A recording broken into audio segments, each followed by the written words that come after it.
Hello friends, अगर आप भी एसएससी सीएचएसएल का एग्ज़ाम देने वाले हैं तो ये वीडियो आपके लिए बहुत ही इंपॉर्टेंट होने वाला है, क्योंकि इस वीडियो में हम लेटेस्ट पैटर्न पर आधारित इंपॉर्टेंट 50 जीके जीएस के क्वेश्चन को करेंगे। तो इसलिए वीडियो को अंत तक जरूर देखिएगा, ठीक है। तो वीडियो को स्टार्ट करते हैं। तो पहला प्रश्न है, मेंडल ने आनुवंशिकता का सिद्धांत किस पर आधारित है? यानी कि मेंडल के आनुवंशिकता का सिद्धांत किस पर आधारित है? कायिक जनन पर, अलैंगिक जनन पर, या लैंगिक जनन पर, उपयुक्त में से सभी पर। तो मेंडल के आनुवंशिकता का सिद्धांत अलैंगिक जनन पर आधारित है, ठीक है। आगे चलते हैं। दूसरा प्रश्न है, बिहार के किस स्थान पर भारतीय राष्ट्रीय कांग्रेस का 1922 में अधिवेशन हुआ था? पटना में, भागलपुर में, गया में, या मुजफ्फरपुर में? तो भारतीय राष्ट्रीय कांग्रेस का 1922 में जो अधिवेशन हुआ था वो हुआ था आपके गया में हुआ था, ठीक है। इसलिए आपका ऑप्शन सी सही हो जाएगा। आगे चलते हैं। तीसरा प्रश्न है, फ्रंटियर गांधी किसे कहा जाता है? पुरुषोत्तम दास टंडन को, या सुभाष चंद्र बोस को, अब्दुल गफ्फार खान को, या मौलाना अब्दुल कलाम आज़ाद को? फ्रंटियर गांधी यानी कि सीमांत गांधी किसे कहते हैं? सीमांत गांधी। तो सीमांत गांधी हम किसे कहते हैं? अब्दुल गफ्फार खान को कहते हैं, ठीक है। आगे चलते हैं।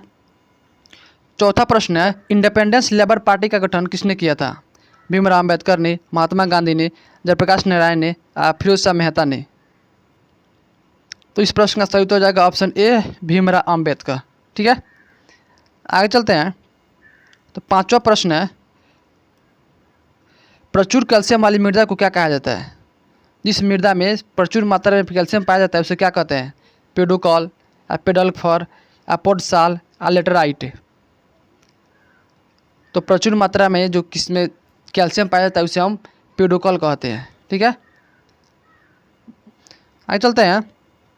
तो छठा प्रश्न है, बीटी बीज का संबंध है, यानी बीटी बीज का संबंध किस फसल से है? चावल से है, गेहूं से है, कपास से है, या तिलहन से है?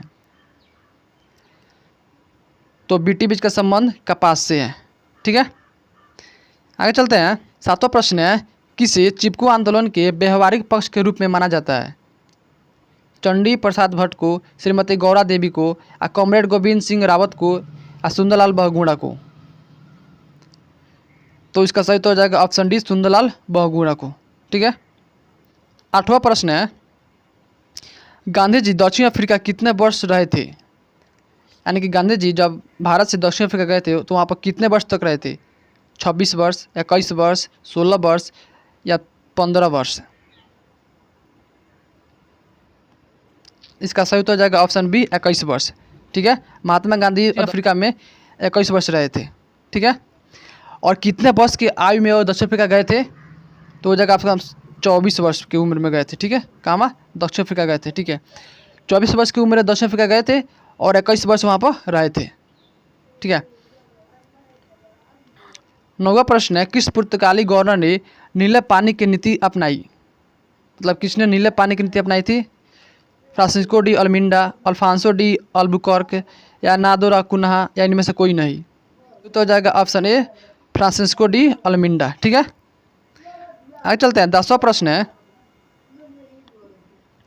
कला की गांधार शैली की उत्पत्ति किसके शासनकाल में हुई थी? चंद्रगुप्त मौर्य के, पुष्यमित्र के, अशोक के, या कनिष्क के? जो गांधार शैली थी वो किसके काल में उत्पन्न हुआ था, जिसका उत्पत्ति किसके काल में हुआ था? तो इसका सही उत्तर हो जाएगा ऑप्शन डी, कनिष्क का, ठीक है। कनिष्क के काल में गांधार शैली की उत्पत्ति हुई थी। आगे चलते हैं। तो 11वां प्रश्न है, प्रसिद्ध उपन्यास चरित्रहीन के उपन्यासकार कौन है? धर्मवीर भारती, मुंशी प्रेमचंद, शरद चंद्र चट्टोपाध्याय, या महावीर प्रसाद द्विवेदी? इसका सही उत्तर हो जाएगा ऑप्शन सी, शरद चंद्र चट्टोपाध्याय का है, ठीक है। आगे चलते हैं। 12वां प्रश्न है, कपालकुंडला के लेखक कौन है? कपालकुंडला पुस्तक के लेखक कौन है? शरद चंद्र चटर्जी, बंकिम चंद्र चटर्जी, ताराशंकर बंदोपाध्याय, या आर.के. नारायण? तो इसका सही उत्तर हो जाएगा ऑप्शन बी, बंकिम चंद्र चटर्जी है, ठीक है। 13वां प्रश्न है, बुशमैन का संबंध है सहारा मरुस्थल से, कालाहारी मरुस्थल से, या कांगो बेसिन से, या अबिसिनिया पठार से? तो इसका सही उत्तर हो जाएगा ऑप्शन ए, सहारा महोत्सव से। आगे चलते हैं, 14वां प्रश्न है, लोकसभा में कम से कम कितने बार सत्र बुलाए जाते हैं? 1 बार, 2 बार, 3 बार या 4 बार? तो लोकसभा में कम से कम 3 बार सत्र बुलाए जाते हैं एक साल के अंदर में, एक साल के अंदर में। ठीक है, आगे चलते हैं, 15वां प्रश्न है, स्वतंत्रता प्राप्ति के बाद किसने सुझाव दिया था कि भारतीय राष्ट्रीय कांग्रेस को समाप्त कर दिया जाए? सी राजगोपालाचारी, आचार्य कृपलानी, महात्मा गांधी या जयप्रकाश नारायण? तो इसका सही उत्तर हो जाएगा ऑप्शन सी, महात्मा गांधी। ठीक है, आगे चलते हैं, 16वां प्रश्न है, मानव शरीर में लाल रक्त का निर्माण कहाँ होता है? 16वां प्रश्न है, मानव शरीर में लाल रक्त का निर्माण कहाँ होता है? हृदय में, तिल्ली में, यकृत में, अस्थि मज्जा में? तो मानव शरीर में रक्त का निर्माण अस्थि मज्जा में होता है। ठीक है, अब 17वां प्रश्न है, रेफ्रिजरेटर में शीतल किस प्रकार होता है? फ्रीजर में जमा हुई बर्फ द्वारा, स्फुटित गैस के सहसा प्रसाद द्वारा, वाष्पशील द्रव के वाष्पन द्वारा, या इनमें से कोई नहीं? तो इसका सही उत्तर हो जाएगा ऑप्शन सी, वाष्पशील द्रव के वाष्पन द्वारा। ठीक है, तो 17 का ऑप्शन सी सही हो जाएगा। आगे चलते हैं, 18वां प्रश्न है, किस कारण से हम कोहरे के दौरान नहीं देख सकते हैं? प्रकाश के परिवर्तन के कारण, प्रकाश के ध्रुवण के कारण, प्रकाश के परिकिरण के कारण, या प्रकाश के अपवर्तन के कारण? तो इसका सही उत्तर हो जाएगा ऑप्शन सी, प्रकाश के परिकिरण के कारण हम कोहरे में नहीं देख पाते हैं। ठीक है, किसी वस्तु को। 19वां प्रश्न है, निम्न में से कौन सुमेलित नहीं है? यानी कि यहाँ पर देश दिया हुआ है और यहाँ पर घास का मैदान है, तो इनमें से बताना है कि कहाँ का वो घास का मैदान नहीं है। ठीक है, दक्षिण अफ्रीका या वेल्ड सही है, ऑस्ट्रेलिया का डाउन सही है, अर्जेंटीना का पंपास सही है, ब्राज़ील का लॉनोज नहीं है। ठीक है, ये गलत हो जाएगा, तो इसलिए आपका सही उत्तर हो जाएगा ऑप्शन डी। ठीक है, आगे चलते हैं, 20वां प्रश्न है, हीरा और ग्रेफाइट किसका अपरूप है? सिलिकॉन का, नाइट्रोजन का, कार्बन का, या टीन का? तो हीरा और ग्रेफाइट कार्बन का अपरूप है। ठीक है, आगे चलते हैं, 21वां प्रश्न है, भारत के किस राज्य को चीनी का कटोरा कहा जाता है? उत्तर प्रदेश को, महाराष्ट्र को, राजस्थान को, या हरियाणा को? तो चीनी का कटोरा उत्तर प्रदेश को कहते हैं। ठीक है, 22वां प्रश्न है, तारों का रंग किस पर निर्भर करता है? यानी कि जो तारों का रंग है वो किस पर निर्भर करता है? तापमान पर, दूरी पर, रेडियस पर, या वायुमंडलीय दाब पर? तो जो तारों का रंग होता है वो तापमान पर निर्भर करता है। ठीक है, आगे चलते हैं, 23वां प्रश्न है, भारतीय संविधान को कितने भागों में विभाजित किया गया है? 16, 24, 22 या 25? तो इसका सही उत्तर हो जाएगा ऑप्शन बी, 24 भागों में विभाजित किया गया है, लेकिन इस समय अभी कितने हैं? 22 है। ठीक है, 24वां प्रश्न है, उपनिषद पुस्तक है, धर्म पर है, योग पर है, विधि पर है, या दर्शन पर है? तो 24 का सही उत्तर हो जाएगा ऑप्शन डी, दर्शन पर है। ठीक है, जो उपनिषद पुस्तक है वो दर्शन पर आधारित है। आगे चलते हैं, 25वां प्रश्न है, किस प्रख्यात समाज सुधारक ने ज्ञान योग, कर्म योग और राजयोग नामक पुस्तक लिखी है? यानी कि कौन सा समाज सुधारक है जिन्होंने ज्ञान योग, कर्म योग और राजयोग नामक पुस्तक लिखे हैं? रनाड डे, राजा राम मोहन राय, स्वामी विवेकानंद, रामकृष्ण परमहंस? तो इसका सही उत्तर हो जाएगा ऑप्शन सी, स्वामी विवेकानंद लिखे थे। ठीक है, आगे चलते हैं, 26वां प्रश्न है, मौर्य काल में शिक्षा का सर्वाधिक प्रसिद्ध केंद्र था? वैशाली, उज्जैन, तक्षशिला या नालंदा? तो मौर्य काल में तक्षशिला शिक्षा का प्रमुख केंद्र था। ठीक है, 27वां प्रश्न है, सन्यासी विद्रोह किस राज्य में हुआ था? महाराष्ट्र में, उड़ीसा में, असम में, या बंगाल में? तो सन्यासी विद्रोह उड़ीसा में हुआ था। ठीक है, आगे चलते हैं, तो 28वां प्रश्न है, साबुन के बुलबुले में रंगों का बनना निम्नलिखित में से किस घटना के कारण होता है? प्रकाश के परिक्षेपण के द्वारा, प्रकाश का व्यक्तीकरण, प्रकाश का विवर्तन, या प्रकाश का ध्रुवण? तो साबुन के बुलबुले में रंगों का बनना होता है प्रकाश के व्यक्तीकरण के कारण। ठीक है, आगे बढ़ते हैं। 29वां प्रश्न है, बिहार की सबसे प्राचीन नहर कौन सी है? त्रिवेणी नहर, कमला नहर, कोसी नहर या सोन नहर?